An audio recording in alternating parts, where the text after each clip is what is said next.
नमस्ते, स्वागत छ यहाँहरूलाई मेरो च्यानलमा। आज म यहाँहरूलाई टिमुर पाङ्ग्रा बनाएर देखाउँछु। पाङ्ग्रामा टिमुर हालेर बनाउँदाखेरि एकदमै मिठो स्वाद आउँछ। यसको लागि सबैभन्दा पहिला मैले यो पाङ्ग्रालाई बोइल गर्नको लागि राखेको छु। मैले चाहिँ यो पाङ्ग्रालाई पहिले नै राम्रोसँग पखालेर अनि सानसानो पिस पारेर काटेर बोइल गर्नको लागि राखेको छु। यो पाङ्ग्रा चाहिँ बोइल हुँदै गर्दा म चाहिँ अदुवा, लसुन र टिमुरको पेस्ट बनाउन गइरहेको छु।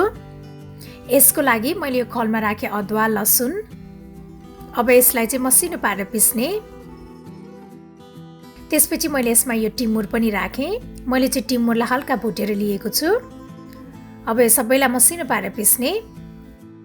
यो अदुवा, लसुन र टिमुरको पेस्ट रेडी भइसकेको छ।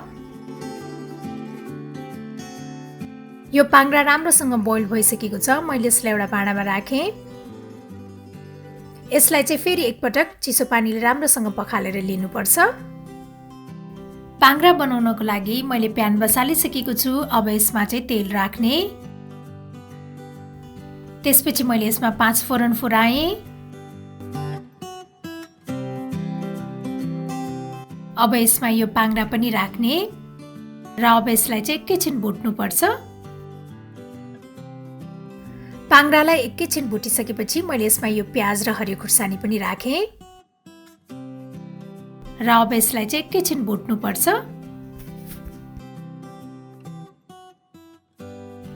त्यसपछि अब यसमा यो बेसार, नुन स्वाद अनुसार, जिरा धनिया पाउडर, गरम मसाला पाउडर, रातो धुलो खुर्सानी र यो पिसेको अदुवा, लसुन र टिमुर पनि राख्ने। अब यो सबैलाई राम्रोसँग मिक्स गर्नुपर्छ। अब यो सबै मसालालाई 2-3 मिनटसम्म यत्तिकै पकाउनु पर्छ।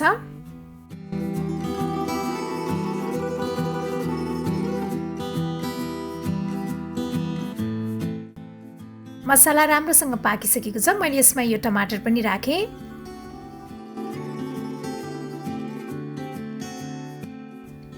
अब यसलाई छोपेर यो टमाटर नपाकुन्जेल पकाउनु पर्छ।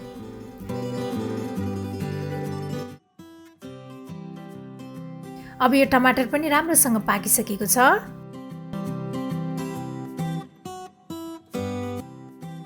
त्यसपछि मैले यसमा यो मसिनो पारेर काटेको हरियो धनिया पनि राखेँ।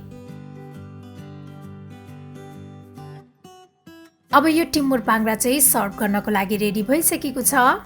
मलाई आशा छ यहाँहरूलाई यो टिमुर पाङ्ग्राको रेसिपी पक्कै पनि मन पर्यो होला र मेरो अरू यस्तै रेसिपीहरूको लागि प्लिज मेरो च्यानललाई सब्स्क्राइब गरिदिनु होला र मेरो भिडियोलाई लाइक, शेयर र कमेन्ट गर्न पनि नभुल्नु होला है। Thank you for watching. Bye by.